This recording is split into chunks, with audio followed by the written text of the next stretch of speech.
makeup is absolutely halal at home. Right?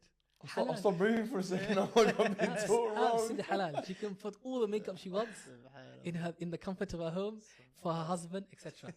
But not to leave her home and not to go outside with it, right? Because the thing is, who are you beautifying yourself for? You know, the people that you should be beautifying yourself for, the only person you should beautify yourself for is your husband. Right? Why do you need to show your beauty to others? And it goes back to what I said earlier, which is that the Prophet ﷺ told us that the curse of Allah Tabarak is upon a woman who goes out and beautifies herself. The curse of Allah is not an easy matter.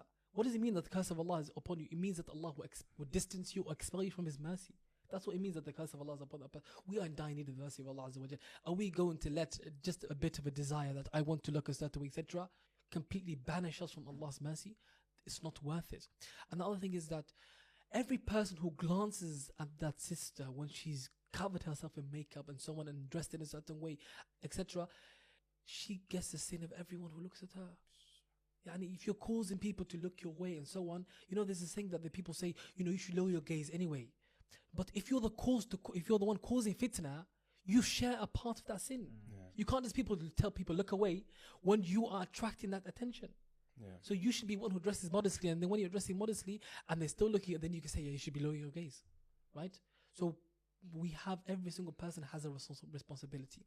And when it comes to the dress code, Allah Tabarak wa Ta'ala has made it very clear what the dress code of men and women are. We're told to dress modestly, and Allah Tabarak wa Ta'ala has ordained upon the women to wear the hijab, the jilbab, to cover up, right? To not wear anything tight, to wear a garment that covers the whole body. The only things that are allowed to be exposed are her face and her hands, right? And even that is something that the scholars differ upon. But let's say that you follow the opinion that it's okay to expose that, okay, but everything else should be covered. Meaning that you should not wear anything that's revealing. You should not wear any clothes that are tight on the body, that show the shape of the body. You should not wear anything that's tight to the body, that even if you're wearing jilbab or abaya or you're wearing proper hijab, that you wear something on top that's very tight to the body, that shows the shape of the body. All that's haram, right? Because it defeats the whole purpose of hijab.